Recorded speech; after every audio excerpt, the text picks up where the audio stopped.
back, folks. This is DQP Does Shaun of the Dead, part of our Cornetto Trilogy series. Hey, Shane. What? You got some red on you. Yeah, well. You This really isn't a do. social I'm happy gathering. for that.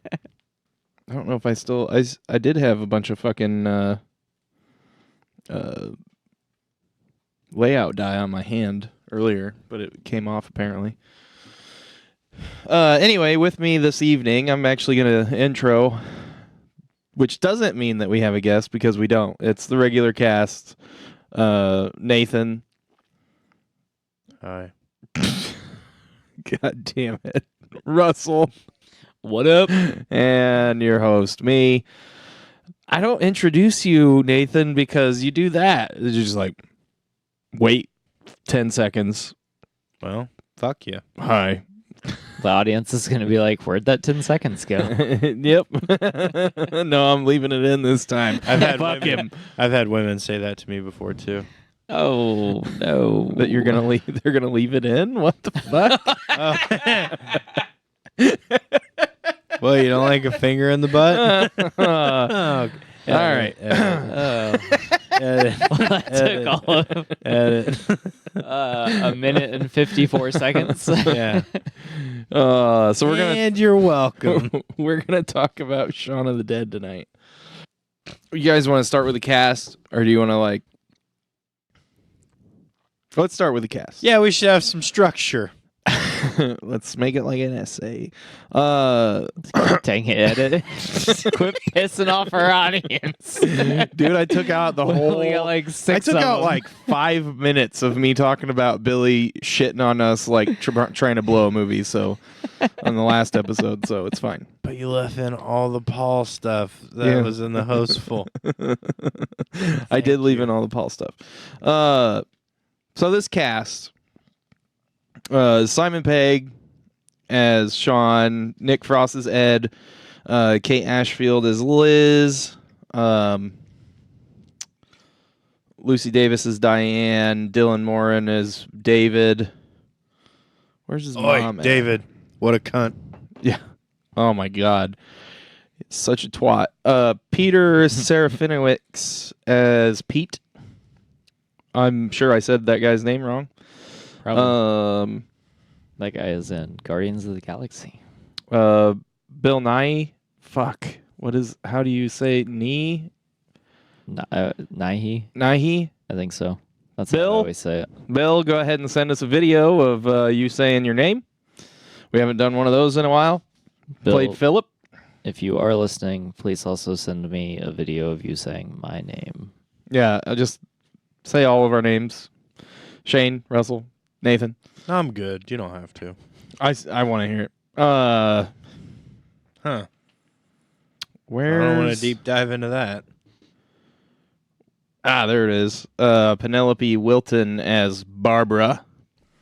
Martin Freeman had a cameo in this as Declan, the doppelganger of Shaun. Yep. Which that's a funny scene.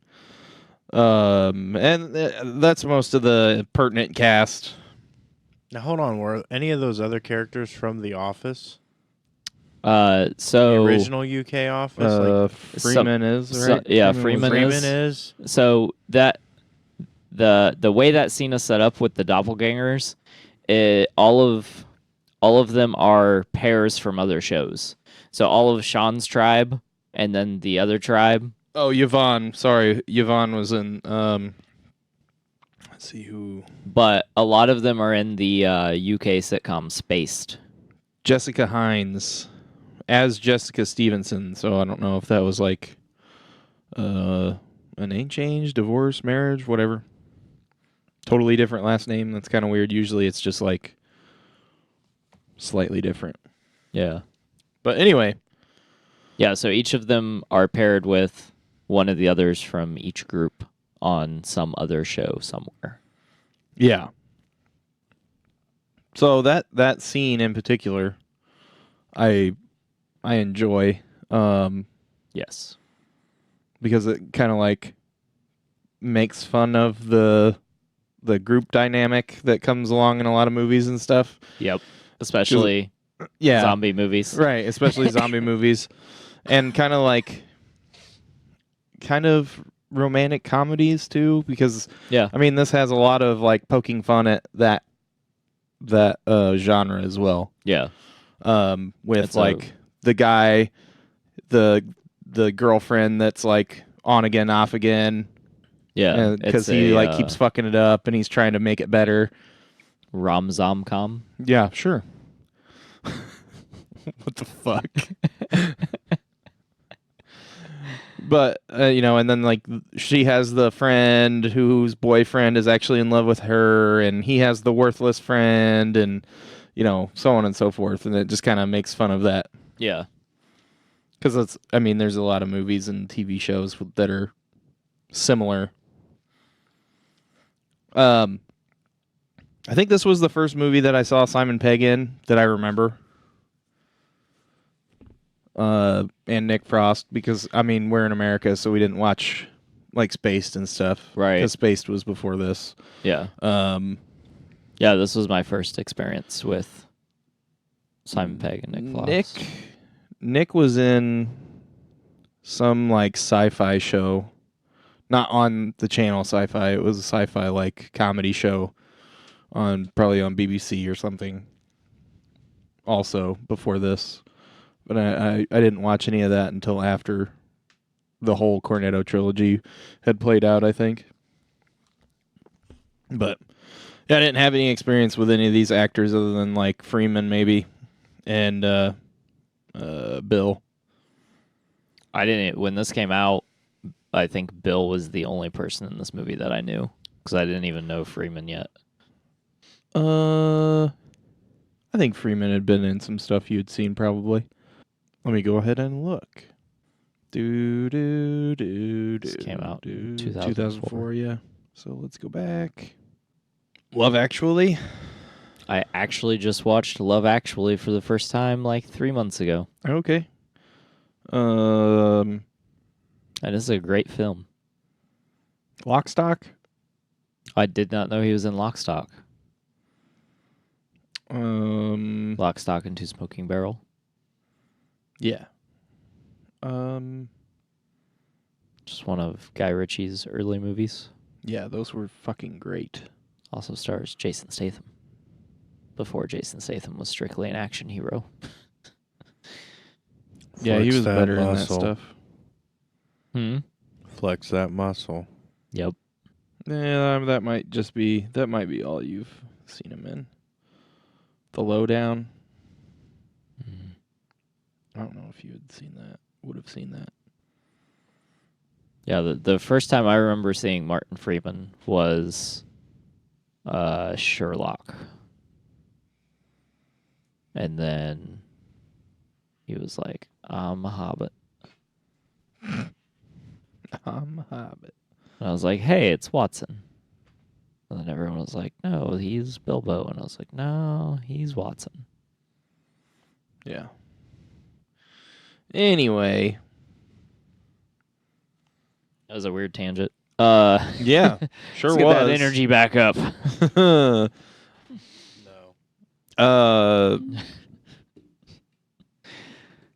I don't know. It's weird talking about this cast because we don't have as much experience with these people other than in the Cornetto stuff. Yeah, well, I mean, they don't have that much experience on our American televisions. No. So we have to go to a lot of UK stuff to see them. It's all Donald Trump's fault. What? It's probably something that would be said. It's all Donald Trump's fault. Yeah. Thanks, Obama. Yeah. You too. What the fuck? Are you blaming Bono now? What the fuck? No, it was The Edge. It's always The Edge. Nobody knows the other people in that band. Just those two. There's other people? Yeah. Oh. They have at least a bass player and a drummer. Well, I thought Bono just did that. Yeah. What does Sonny Bono have to do with any of this? Neither him nor the tree that he flew into have anything to do with it. Too soon. And Too this soon. took all of 11 minutes.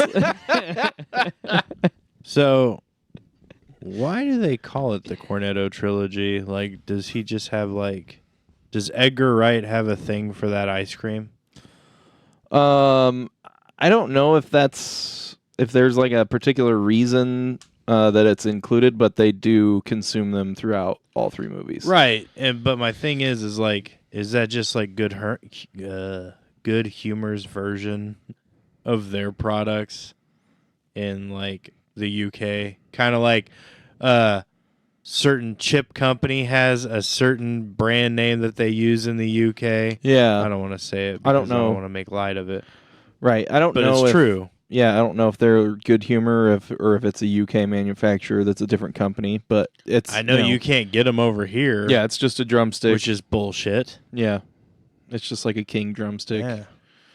But yeah, they like Ed eats them like 2 or 3 times in this movie, and then in Hot Fuzz they eat them constantly, and then it doesn't show up until the very end in At the World's End. at World's End or the World's End. The World's End. Because I think it was fan dubbed, the Cornetto Trilogy, right? When But then At they World's went End with was them. coming out. And then that's why it's not there till the end, because you're like looking for it the whole time. Yeah, Because it like became a joke. right. Didn't they give out free Cornettos though? some of the At theaters did, yeah. Some of the theaters here in the U.S. Oh, maybe. I Yeah, don't know. no, They I did. think that was a thing. That It would have was. been fucking awesome. Yeah, I wish I had gone to that. I don't think I did see that in theaters, but it wasn't opening night. AMC did the trilogy. Like, you could go watch the trilogy. Yeah. But I went and watched At World's End and Elysium for some reason on the same day. That was weird. Wow. Edit. Don't admit that. But it has Matt Damon in it. Matt Damon. Oh boy. All right. There's a movie we need to do. So you guys ready to rate this movie? All right. So Simon Pegg as our leading role, Yes, Shaun. Shaun. And I loved this movie for a long time Yes. and still love this movie. Did you just see this like Yep. correlation Yep. this time? Oh my I god. never that's realized. fantastic.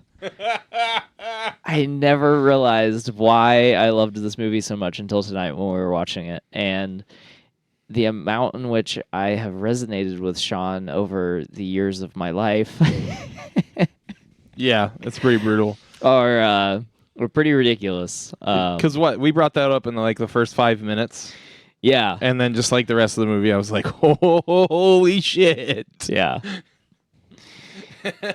yeah. Yeah. So I is Shaun. Shaun is I. I feel like I'm sitting with, Shaun and Ed right now. Yeah. What's that supposed to mean?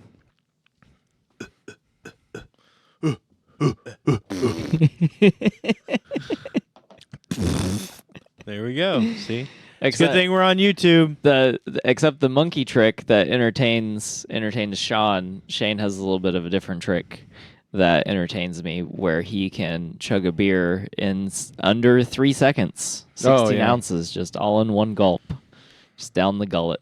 Yeah, I don't do that much anymore. Yeah, you probably shouldn't. I was a bad friend for. Let's go ahead and get there. All right, like I want to personally apologize to you for being a bad influence and a terrible friend, and getting you drunk enough to talk you into slamming 6 more beers in a row, Yeah. just to show people Oh how my quick God. you can chug a beer. It was great because my dad was there, and he was just like, "The fuck are you doing? What? I'm chugging these beers. Why? Because they bought them for me. Why? Oh. They Yeah. bought them for you. I heard they bought them for me. Edit. They what? Oh, they bottom. Yeah. That's for what I heard. I was like, hold on a fucking minute. Like, Well, this just got interesting. so when you gonna apologize for the gargoyle slang? I don't think Nathan showed up to a podcast today.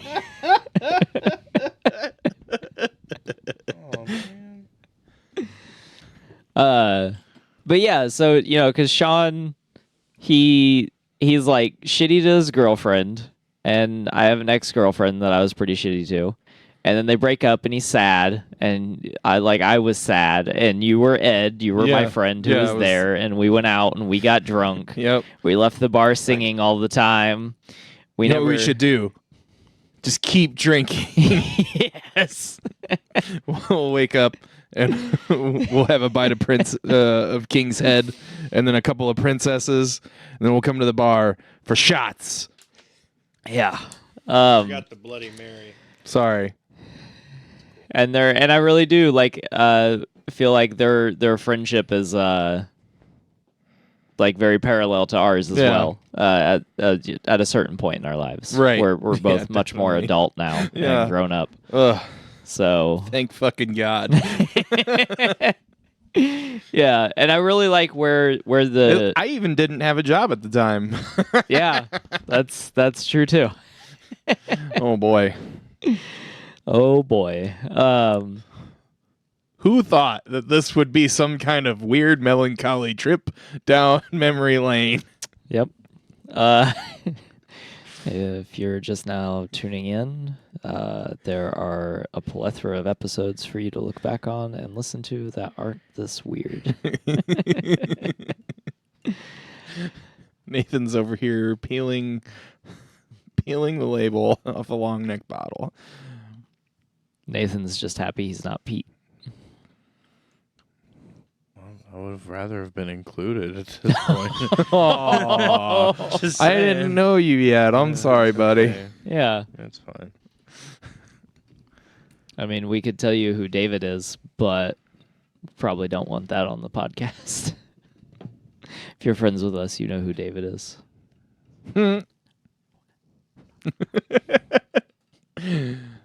Well, is an asshole.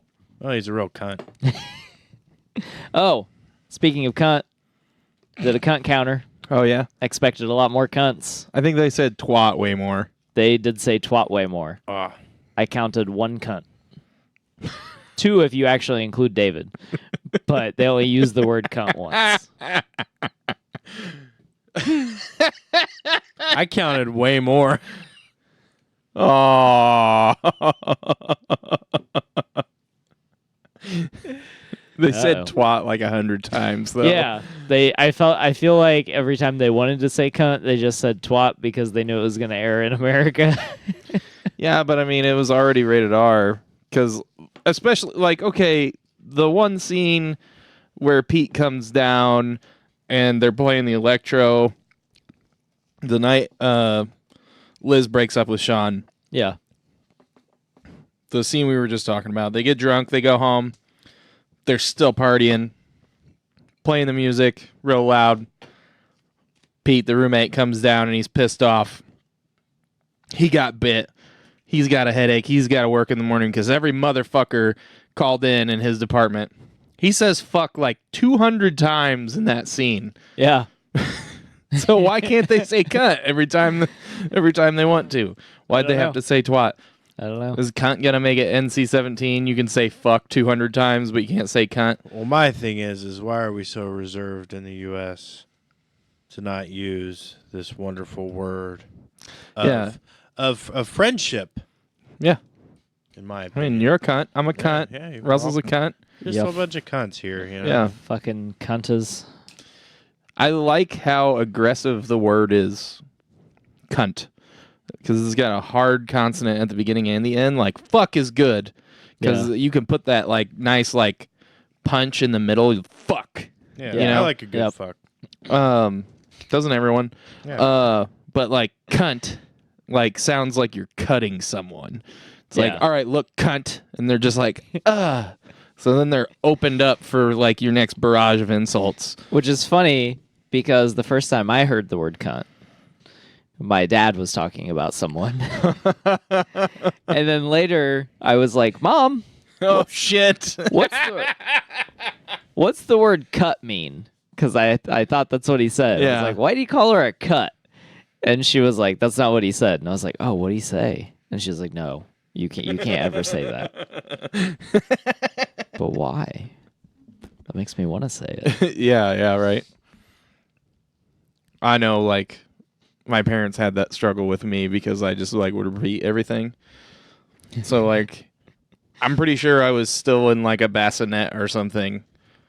I know I was in, like, a car seat, maybe? Because I know where I was. I was at my aunt and uncle's house, and he was talking to my uncle, and he was talking about something, and he said, fuck. So then my mom took me into the other room or something, and I was just like, fuck. My mom was so pissed. And, like, came in and just, like, slapped my dad. And was like, what the fuck? Exactly. And I used to take stuff home from, like, movies and stuff and just repeat things and be like, where'd you learn that from? Oh, you know, so-and-so, we were watching a movie and they said this and I thought it sounded cool, so I started saying it. I remember one of them was from Police Academy, one of them. I started saying crapola. I mean, I was like 10 or something, I think. They're like, don't say that. Why? Because it's like shit. What's wrong with that? I can't say that. Yeah. So why can't I say the other thing? Shit instead? Yeah, like what? I can't swear and I can't use replacement words either. What am I supposed to do when I need an expletive? When I smash my finger, am I just supposed to like start crying and not say God damn it or anything? Just nothing. Just wah. Yeah. I don't know. I disagree. I mean, foul language is foul language. I think everyone should be able to say it. Yeah, I've always had that opinion where like it doesn't matter. Yeah. Like children are going to say it anyway because they just say it when parents and teachers are not around and snitches. So like snitches. It's true. Yeah, no, I Kids are going to say whatever they're going to say. I mean, you can teach them not to say things, but they're still going to be. They got to feel themselves out. Yeah. You know, so. I started cursing at, like, I don't know, 6. Yeah, kindergarten. I was like. As soon as you're around new kids and you want to, like, be an individual or fit in whichever way it is, you start saying weird shit. And you start, you know, cursing or before that, if your parents curse and you just, like, pick it up. But actually saying it and kind of knowing what it means and having a purpose behind saying it is probably, like, when you start school. Yeah. I don't use cuss words. Bullshit. I'm offended. I bet you are, you cunt. We're going to make up for all the times they didn't say cunt in Shaun of the Dead. Because we were say expecting cunt it. every fucking cunting time. Fucking Trump supporters. What the fuck?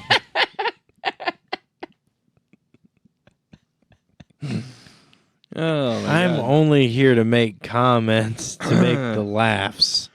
And it's not even the people listening, because fuck you guys. Like, it's mostly just to make these assholes laugh. Yeah. Oh, fuck. All right. What was your guys' favorite or like what was the funniest part of this movie to you, Nathan? Wow. I know you said one, but I don't know that. Oh. Yeah, the funniest part to me was when they were like the music, like when they were playing Queen's Don't Stop Me Now, and then they were like beating the shit out of the bar owner. Yeah. That shit killed me. Because the lights are going off, everything's in sync, and the first time I watched it, I was like, did they plan this? Because this is fucking great. Because I'm Right. too fucking dumb to realize they did plan it, and it's a Right. spoof.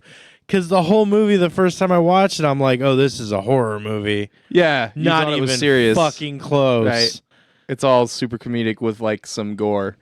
Yeah, I just thought, oh, it's a very lighthearted beginning and middle. And oh, fuck. What happened? You know? Oh, I was laughing the whole time. Yeah. Oh, it was a comedy. Holy shit. It's probably my favorite zombie movie.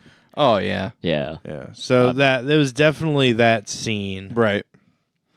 You actually you brought up another scene when we were watching the movie, and it was when towards the beginning when the zombie shit first starts happening, and Shaun goes out to get himself a Diet Coke and to get Ed a Cornetto. And he like walks by all this heinous shit happening, but he's like still half asleep, so he's not paying attention. Right. And he goes to the shop and he gets the shit, and he comes back and he sits down and he's like flipping through the channels, and Ed's not there.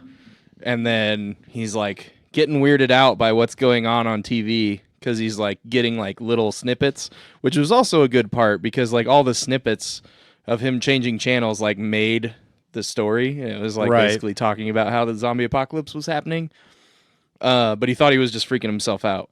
And then Ed is like at the window, like underneath the curtain for some reason. In the most creeperish way.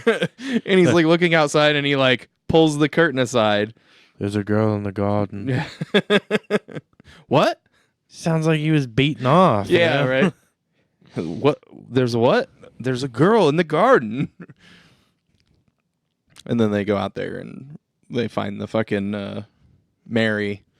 That's when the whole story opens up. Right. They're zombies. Yes. And they're not, don't call them zombies. Yeah, don't use the Zed word. Yeah.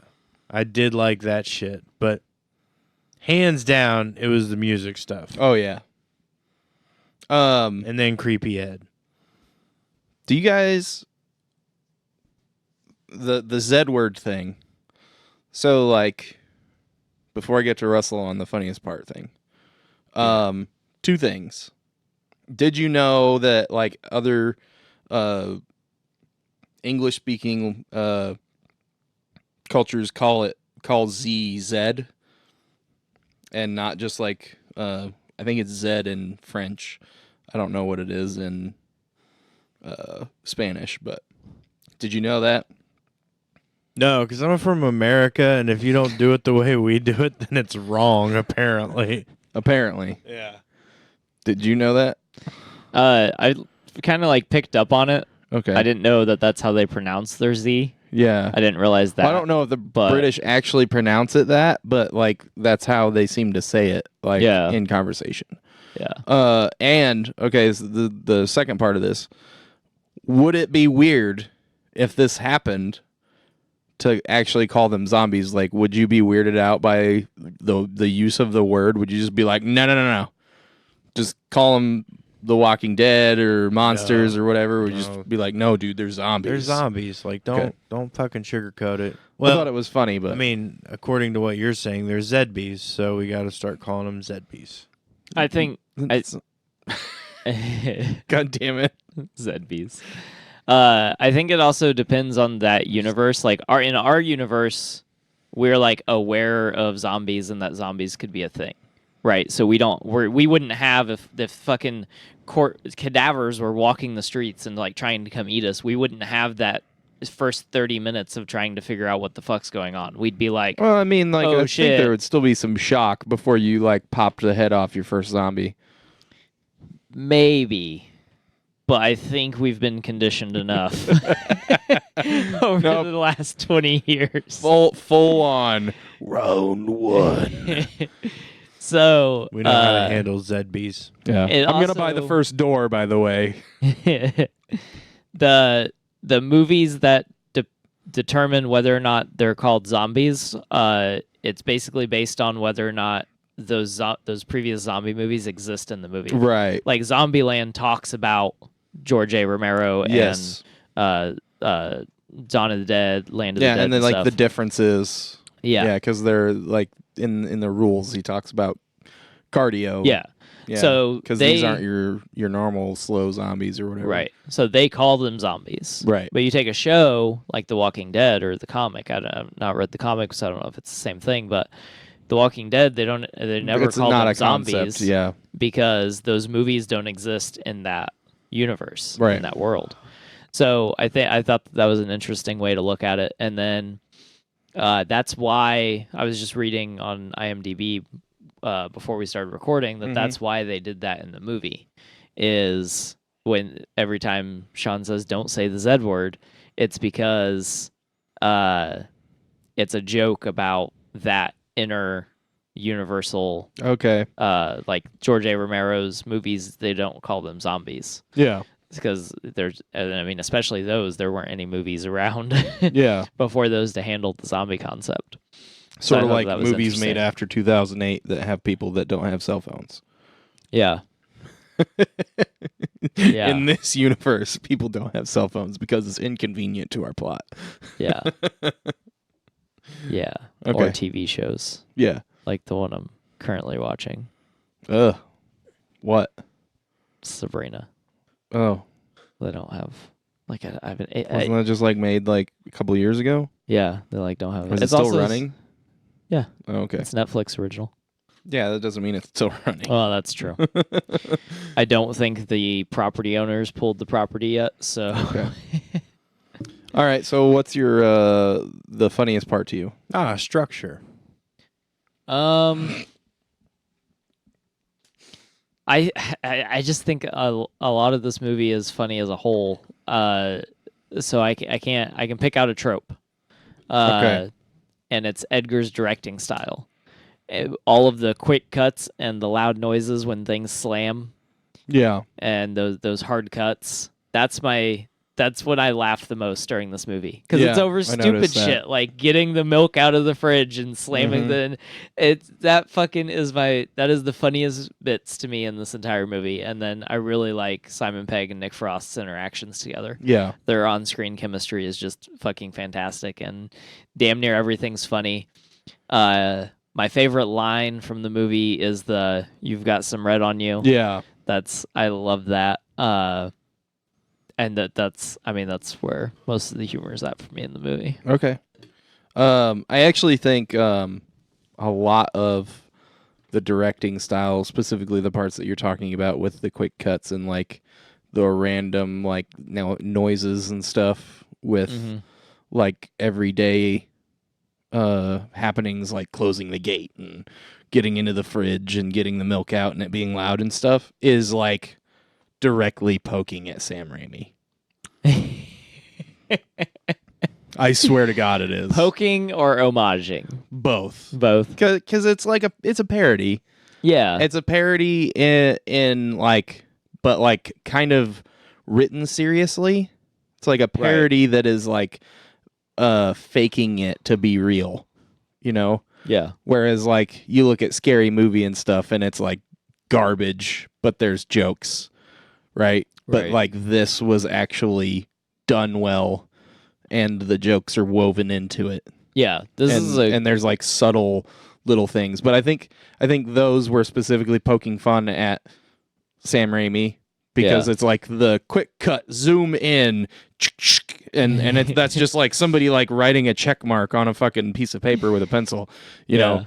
And I literally just like 2 days ago started watching Ash vs. Evil Dead again, and like the first episode is directed by Sam Raimi, and it's got all that stuff in it where it's like Ash is putting his girdle on and he like pulls the belt and it like cuts and zooms in on his hand pulling on the belt and it's like, and you hear all the leather squealing and stuff.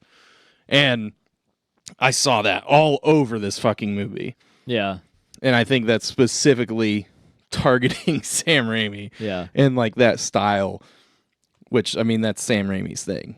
And, you know, he started with basically a zombie movie, you know, so I think that was specifically targeted at him.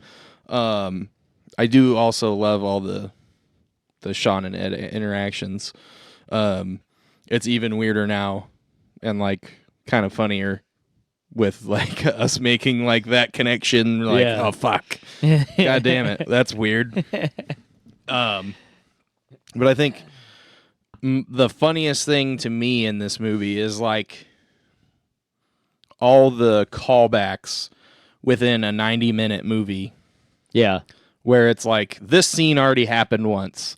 We're doing it again, but it's different, and now it's funnier. Yeah.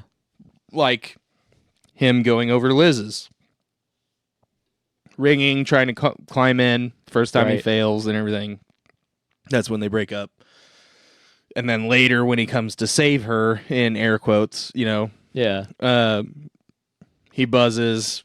They don't let him in. There's a bunch of zombie noises in it. Like, has the same shot of Dave and what the fuck is the other girl's name? Lucy. Lucy. That's her actual name, though, isn't it? Shit. Diane.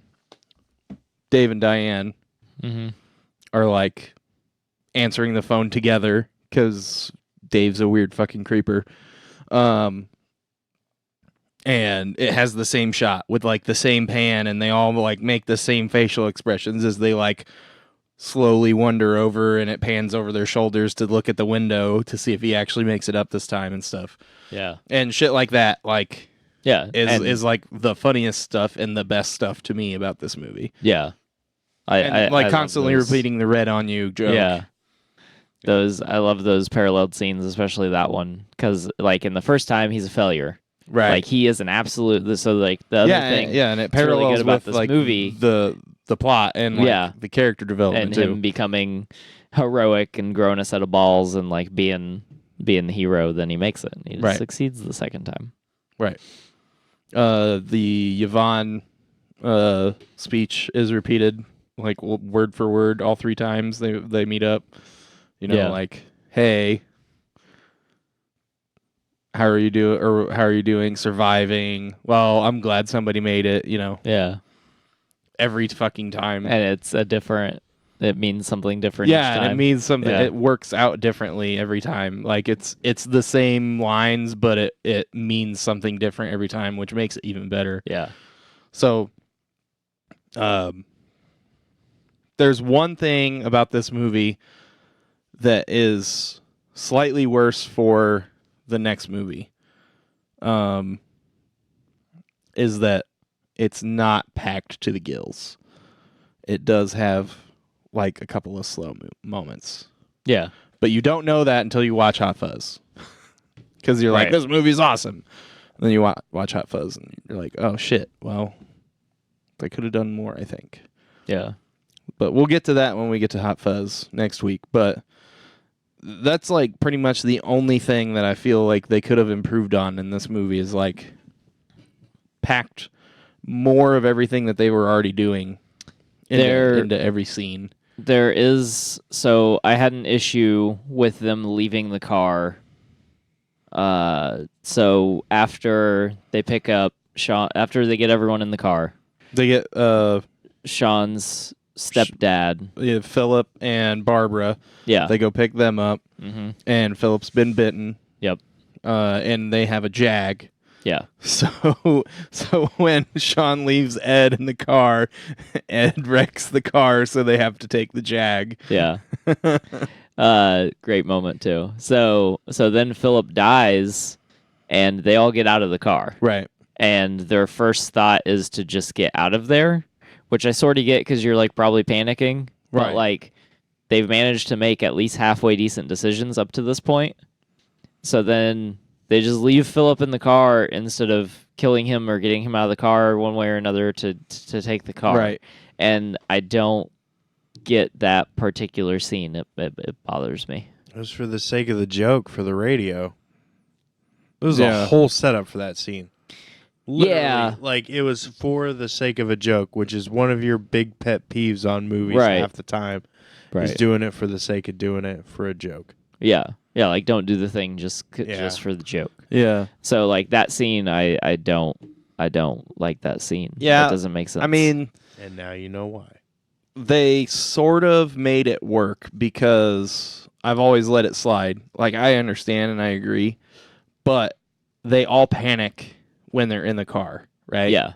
So everybody just jumps out. They don't grab any of their shit, right? Right. So they don't have any of their weapons, which also would have made it easier to walk, but they don't have any of their weapons, right?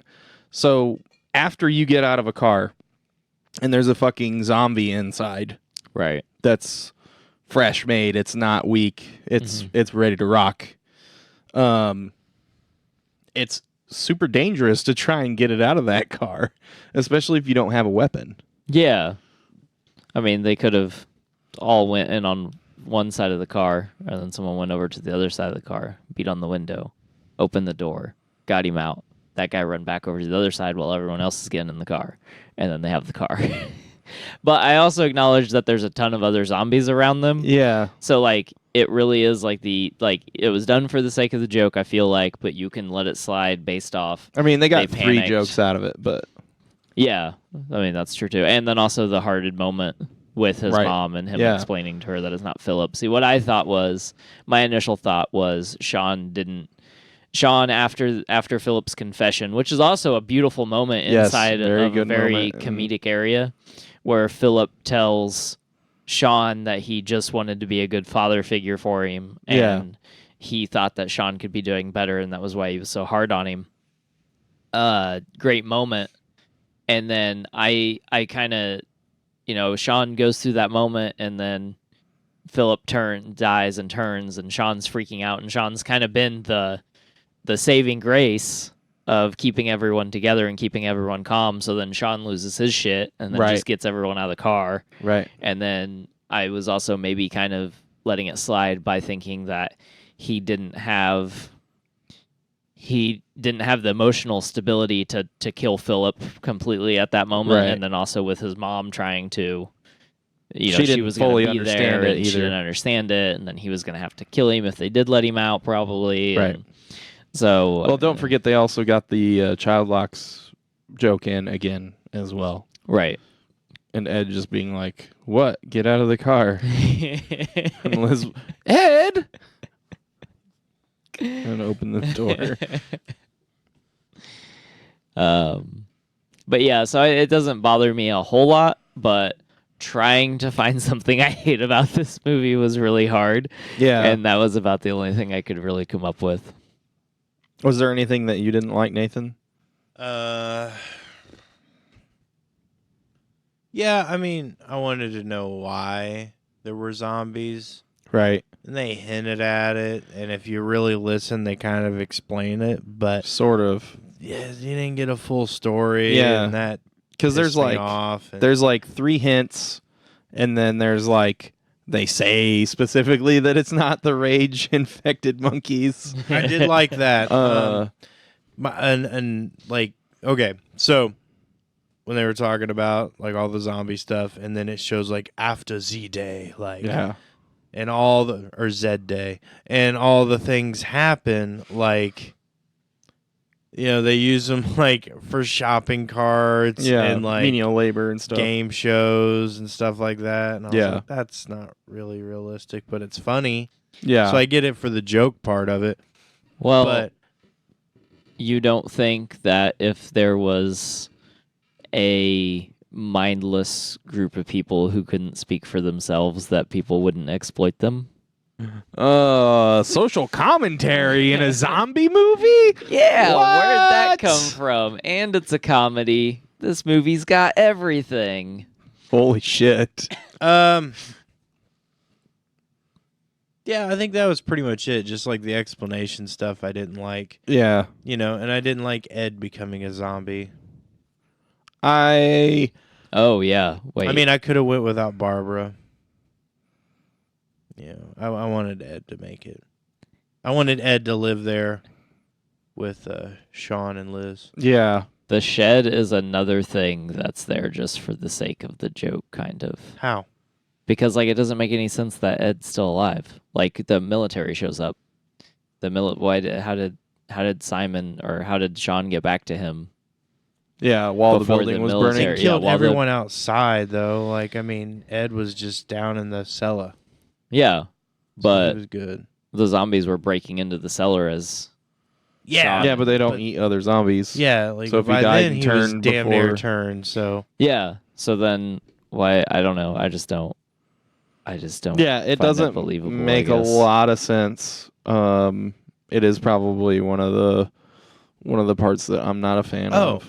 Yeah, I didn't like David. Like, well, I didn't like that guy anyway. But like him getting his guts ripped out and losing his limbs that just came off like he was a fucking Ken doll, and getting drug away. And then what's her face? What was her name in that? Diane. Diane just chasing after him with his leg.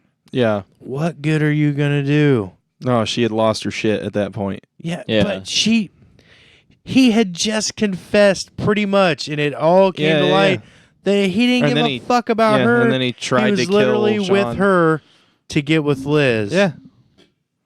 Yeah, but I would also say that she knew that the entire time, Right. And it didn't matter. Yeah. No, I mean that's just So- like a completely emotional response kind of thing. Like, Yeah. Nope. that's and that's something that you would have to deal with in like an actual situation like that, where people just like break down and do crazy shit. You shoot him. Oh yeah. I Not in the always- UK though. That's why the governor in fucking Walking Dead made so much sense. Oh yeah, Sorry. the You gun. just edit yourself. Yeah. Oh yeah, we need to talk about that too. But so one of the things I always wanted out of that scene where David's getting his guts ripped out, and I always think it's gonna happen. I always think it's gonna happen every time I watch it, and then remember it doesn't happen. Is before David actually starts getting his guts ripped out, I want Ed to walk over with the gun and put one in David's skull. Oh yeah, that would have been awesome. Yeah, for two reasons. One, like you can spin it as he's doing David a favor, like stopping him from feeling the pain and getting his guts ripped out. And then two, you can also spin it into a joke where after Ed's just like, "Huh, always wanted to do that," and then you spin Fair it enough. both ways for the audience. And I always want that to happen, and it never happens because the movie's the same every time I watch it. I found a thing. What'd you find? 22 Easter eggs. Oh, fucking sweet. You want to bring it back later? Yeah. Okay. Oh yeah. Let's do Easter egg. There's going to be Easter eggs in these. But the thing I want to talk about is Okay, hold on. As part of the Diane and David thing, Diane grabs one of his legs and charges out into the horde, never to be seen again. However, in the DVD bonus features of the film, I thought I had seen this. Oh, Apparently shit. I had. She doesn't die. what? Reveals that Diane survives the ordeal. She uses David's leg to fight her way through the horde, then climbs up a tree behind the zombie horde and passes out. Wakes up later to find the Winchester is burned down. She survived by eating David's leg. Later, when she knew the zombies had gone, she climbed down and went to live with her aunt in Birmingham. She still sends cards to Shaun and Liz. Yeah, That's it's like a fucking awesome. storyboarded comic kind of thing on the DVD. That's weird. Oh, and Fandom Wiki calls it the Blood and Ice Cream Trilogy, which is terrible. Cornetto Trilogy is way better.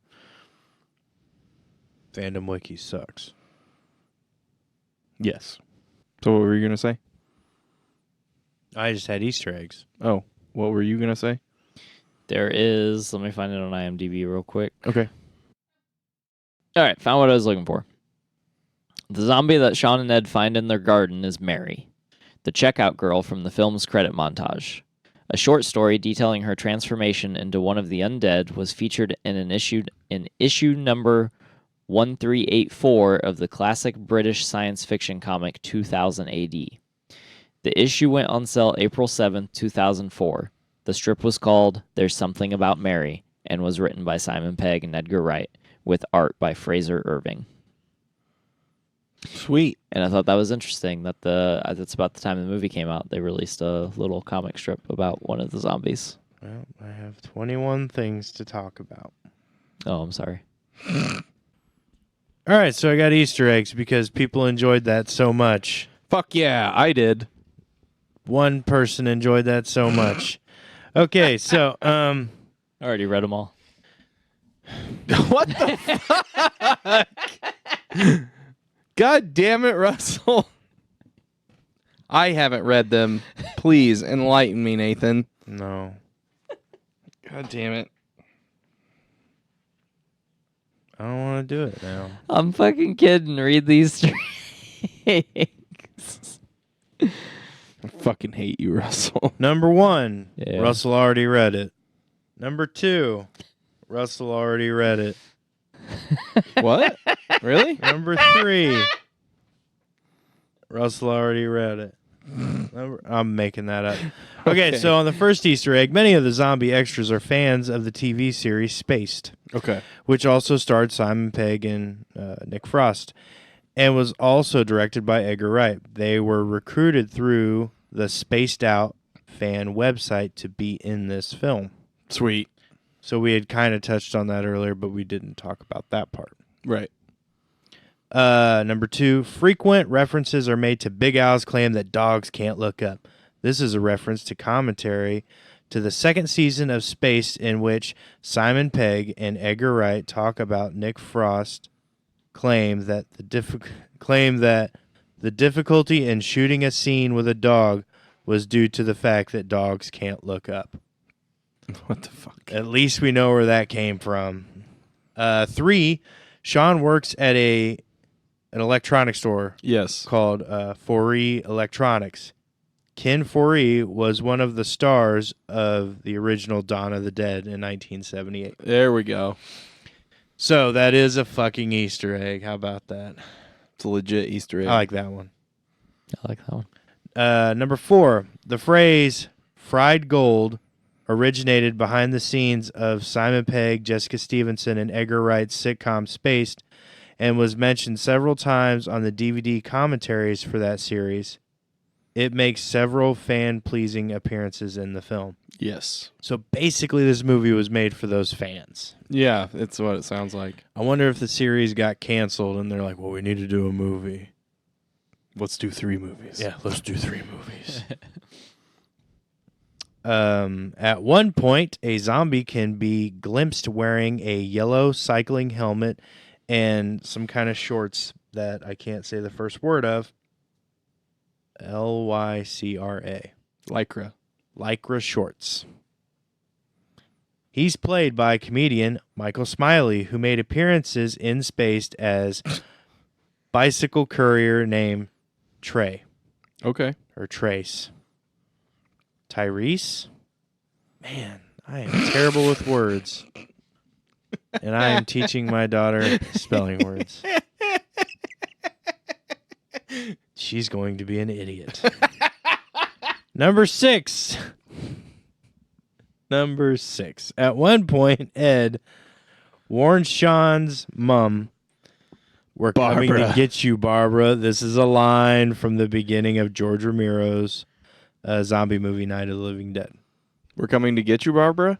Yeah. Really? Oh, dude. So her they go to the cemetery, and she's with a guy. I don't know if it's her brother or her love interest, which is really weird.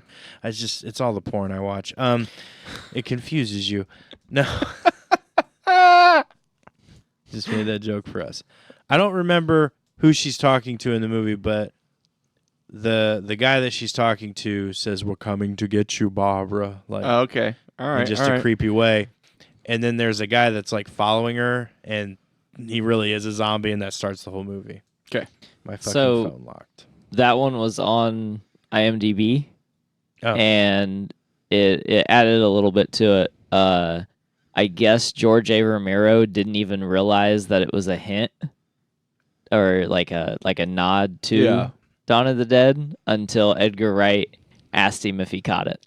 What? Yeah. Oh my Awesome. god. Thanks for not blowing that completely out. Number 7, the game that Ed is playing through in the movie is Time Splitters 2. The Time Splitters themselves are dimension hopping zombies. Yeah. Number 8, the zombie that Shaun and Ed... Oh, wait, that's been ruined. So number 9, at the end of the film, as Shaun flicks through the TV channels, a voice can be heard saying claims that the epidemic was due to rage-infected monkeys has now been dismissed Liz turns off before the voice can finish the sentence. The voice is referencing 28 Days Later, another British zombie movie. Yes. Oh, hey, we talked about that. That was ruined too. So, number 10, Shaun complains that Ed isn't his boyfriend, then says, thanks, babe. Yeah. In Space Series 1, a conversation begins in a similar manner between the two actors. Huh. Number 11, the distributor and producer logos at the start have a excerpt from The Gonk by H. Chappell played over them. This track was used to great effect in Dawn of the Dead. Oh, that makes sense. Yeah. Huh.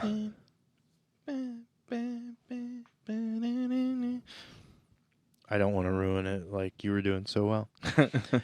Number 12, when flicking through the yellow pages, Shaun finds the number for the restaurant that does all the fish.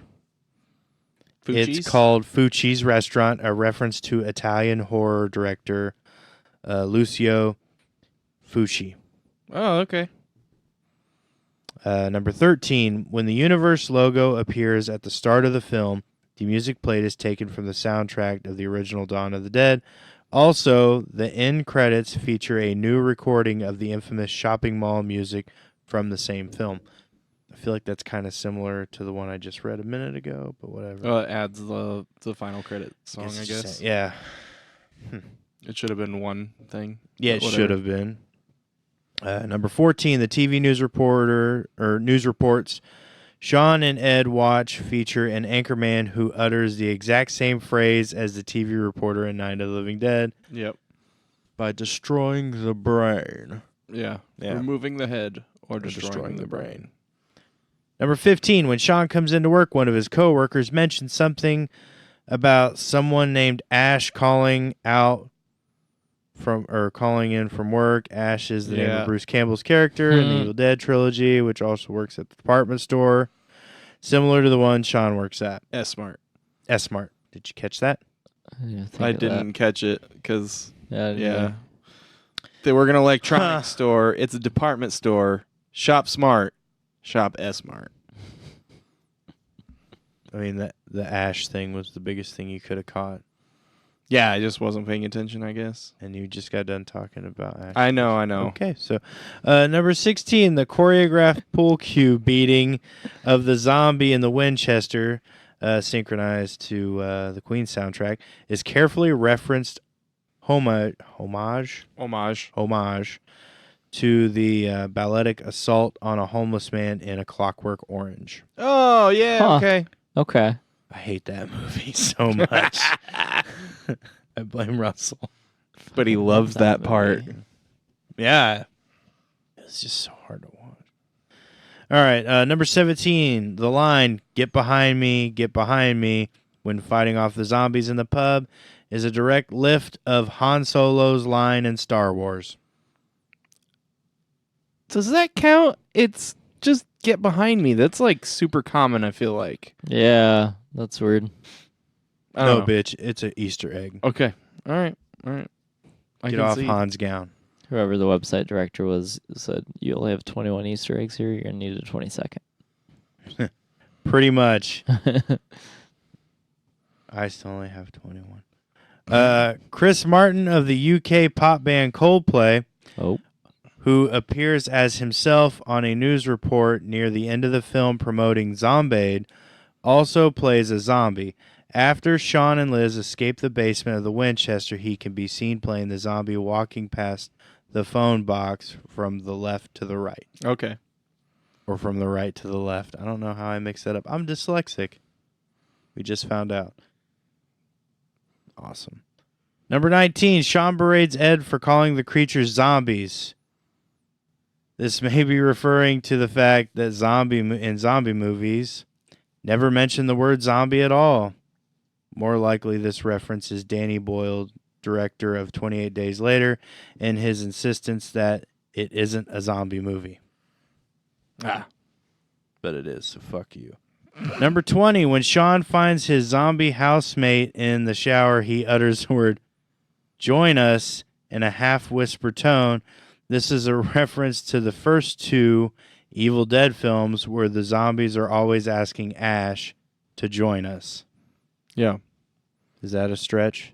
No. Okay. He does say it really weird. Yeah, I guess he does. Number 21, the scene in which Shaun and Liz leave the basement via the lift through the hatch into the smoke and orange light, turning as they do so, is a direct reference to the scene in Star Wars Empire Strikes Back when Lando leaves the Millennium Falcon to rescue Luke.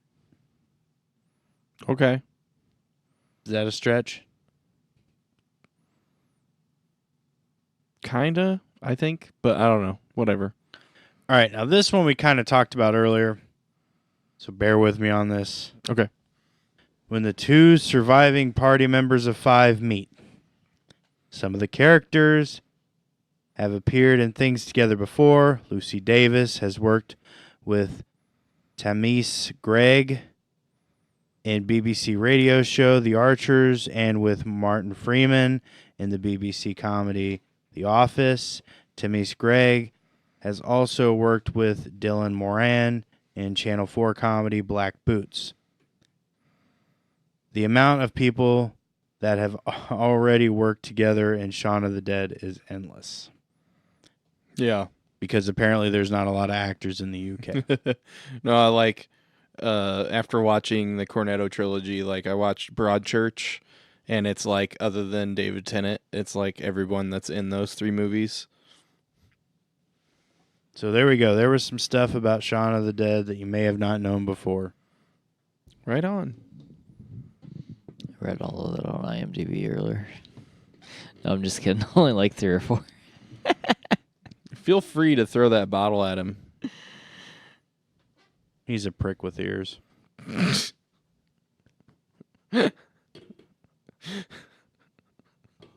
thinking about that way too hard. Oh, Yeah, you eerie prick. eerie. All right. Well, I have a final thought. final thought before we get to ratings. Yeah. Okay. We talked about the directing earlier, and I meant to bring up this note. Ridley Scott would have done a better job. No. Whoa, we're going back to like episode 3. The callbacks. So many callbacks. I just really think like Edgar Wright is such a great director that if he had the chance to finish Ant-Man, it would God. be in my top 5 Damn it. favorite MCU movies. But no, seriously, Callback into a callback. I love how everything gets louder the more stressed out Shaun starts to get. Yes. Like all of those scenes. And the music, the Yeah. sound effects, the voices, everything. Because specifically when you can feel like he's getting overwhelmed, and then And the faster the cuts are, too. yeah, and then it all levels out, and he's like, okay, this is what we're doing, and then he's like calm again. And I basically like how the sound follows how Shaun's feeling. Yeah, I agree. I really like that about this movie. So let's get to the ratings. Russell, Let's do it. What'd you think? 9.9. Really? Yeah. No, I'm not even kidding. I fucking this movie is like one of my favorite movies. Okay. So it would be I'd probably have to do a top 10 to get it in there. Yeah. But yeah, like everything about this movie is fantastic. It's a genre blender that blends them correctly. Right. It doesn't really ever falter, I don't feel. Mm-hmm. I honestly, I mean, there's not a whole lot for it to improve on other than probably what you said with it. You could have got some more in. Right. Like there's some spots, and it could also have been a little bit longer. Like it's only an hour and 39 minutes long. Right. So, but I mean, I do like the pacing. I feel like the pacing is great. The tone is continual. Like it has a unique tone, and it carries that tone throughout the entire movie. Right. Which a lot of movies achieve a unique tone, but it's either apart or it's like misleading, or it's not cohesive. They don't always have the tone. But like this movie is just far and above like so many other movies that I have to give it a 9.9. Okay. I'm gonna give it a 8.9. And I think that's basically only because we have Hot Fuzz. I'm really excited to watch Hot Fuzz because that was my least favorite of the three. Wow. So Woo. we'll see what happens this time around. Okay. I just like this movie is awesome, and like 8.9 is nothing to fucking sneeze at, Right. and it would definitely be in like maybe like a top 25. And I think partially because I've watched this and Hot Fuzz so many times. Mm-hmm. But it definitely like you can tell that this was kind of like a first attempt at a movie. Right. As far as like versus where they get to. But I mean, that's one of the things that I like about it is like it feels like an indie film. Oh yeah. No, and I like it. I like everything about it except for there are some lulls in it where they could have fit more in, and like you said, it could have been like 20 minutes longer or so. Yeah. And been fine if they were just gonna pack more shit in, like more funny, more story, more character development, everything. Just kept going at the pace they were going for like another 20 minutes somewhere in the middle. Yeah. Would have been totally fine. And I think that basically like is where that other point is for me. So I'm gonna give it an 8.9. Nathan, what do you think about this movie? I think every movie has a chance to start off at your 10. Mm-hmm. What people like to rate movies. Yeah. I'm gonna rate things a little bit differently. Every movie has the potential to start at 10, so I'm gonna give it negatives. So I'm gonna give this movie a Paul and a half, which would take it to your 8.5 rating. So that's how I'm gonna start rating things now. In Paul's? Yeah. If a movie gets 10 Pauls, it's absolute dog shit. So.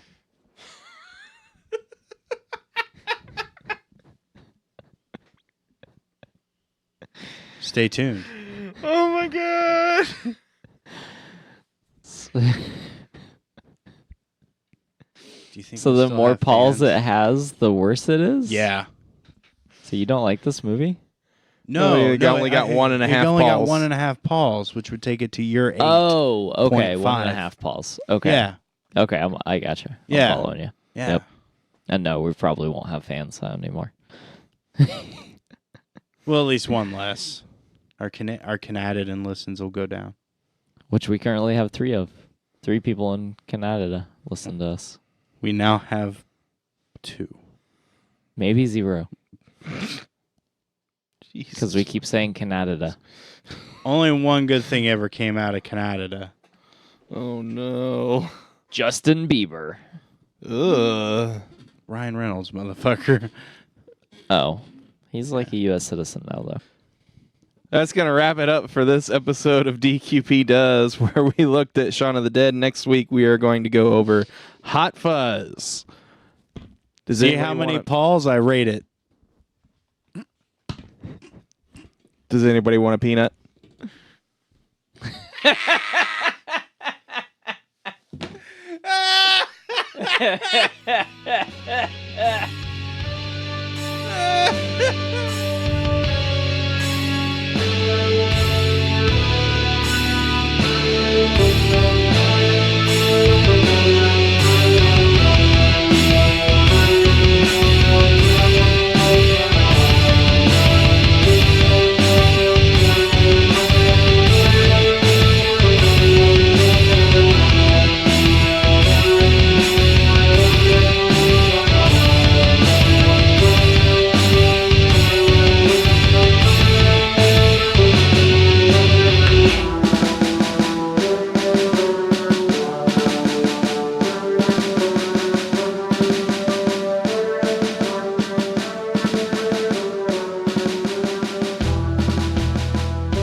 disengage me. Depends on the usage. In this particular case, am I in the middle? I'm in the middle again. Hey, I thought you don't said write yourself Nathan, off you, yet. me. No, I'm on the bottom. It's always in It's your fine. head you Don't worry feel about it left right now. out or looked down on. Don't set me up. All right. Well, that's going to wrap up this episode of DQP Does. Canada. Our home and native land. Thanks, wrestling, for teaching me the Canadian theme. Oh, wait. Is it their pledge? This has been a production of the Drafty Quarters Podcast Network.